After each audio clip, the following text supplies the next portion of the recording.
The National Park Foundation is the official philanthropic partner of the National Park Service. Through our work, we seek to raise financial support from private citizens, park lovers, stewards of nature, history enthusiasts, and wilderness adventurers to enrich our national parks and its programs. This afternoon, it is my honor to celebrate with you our mutual love of these parks and your inspired commitment to the stewardship of these very special places. A commitment made even more real this week with the loss of Captain Brian Hughes in the line of duty.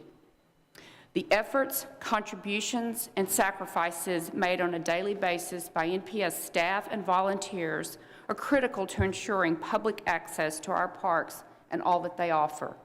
Whether it's restoring a trail, interpreting history, leading in-park educational programs, or providing services at visitor centers, you are second to none.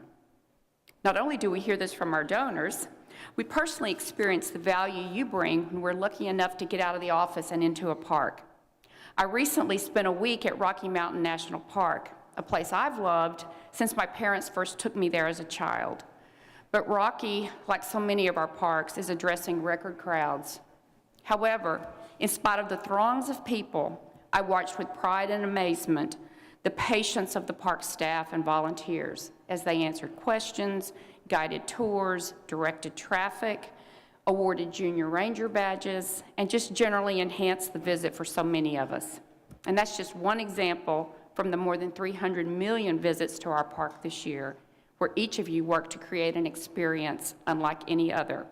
And that's why we at the Foundation are so honored to be a part of this event year after year, to have the opportunity to say thank you and acknowledge the outstanding work of NPS staff and the over 300,000 volunteers who make visits to our national parks and wildernesses the memory of a lifetime.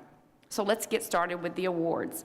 At this time, please join me in welcoming my colleague and great partner, Lena McDowell, Deputy Director for Administration and Management.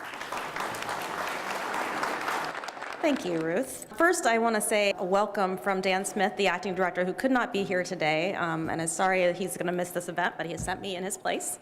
I would like to first recognize Ruth and all of our colleagues at the National Park Foundation for their dedicated service to the national park system and their efforts to raise over $500 million in vital private support for our parks with their centennial campaign for America's national parks.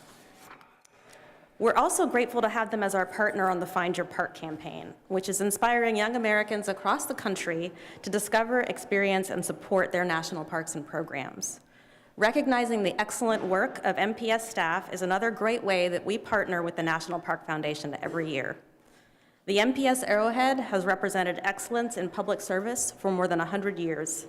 And among the great public servants employed across the National Park Service, today's honorees represent some of the best and the brightest. Here on stage with me today to help present these awards is the NPS Service-Wide Volunteer Program Manager, Lenny Tay.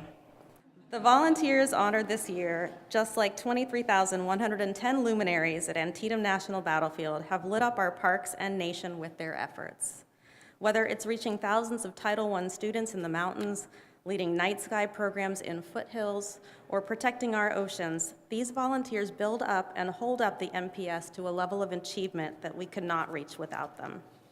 Our next award is the Enduring Service Award, and it goes to Georgene Charles at Antietam National Battlefield. For 30 years, Georgene has organized all of the volunteers, supplies, and logistics for the park's inspirational annual memorial illumination.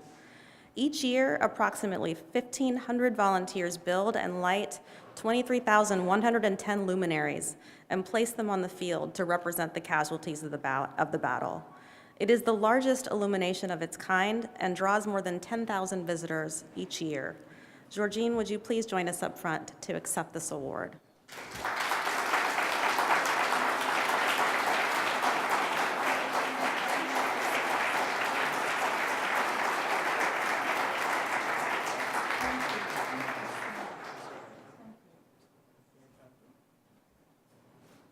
I'm going to hand the podium over to Georgene for a second here. Thank you. I've asked for just a couple minutes.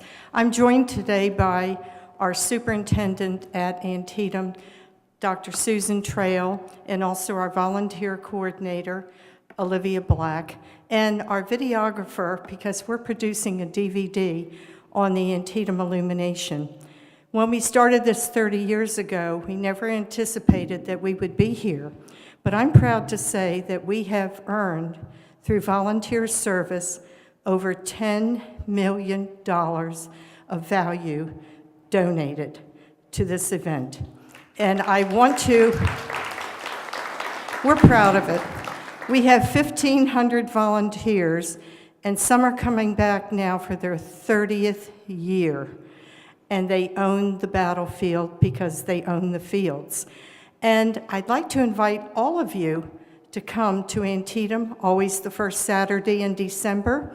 And you can call the battlefield and ask for Olivia, and she will put you in our volunteer section.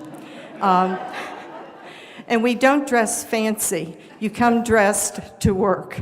Thank you very much. As a native Washingtonian, I'm extremely humbled by this award, but I have 1,500 volunteers that are not standing behind me. They're standing shoulder to shoulder, and I'm proud of our volunteers. Thank you very much.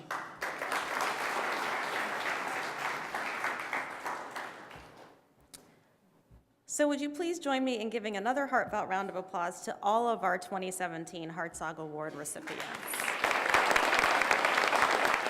Just a reminder of why this is one of our favorite events every year. It's inspiring. And Georgene, it's not surprising to see that you've been as successful as you are. But each of you is truly deserving of the special call out for your service, your commitment, your devotion, and your overall invaluable contributions to the National Park System. And we at the National Park Foundation are proud to be a part of saying thank you and congratulations to each one of you. Now, we have some refreshments, so we invite you to hang around and visit and get to know one another. Thank you.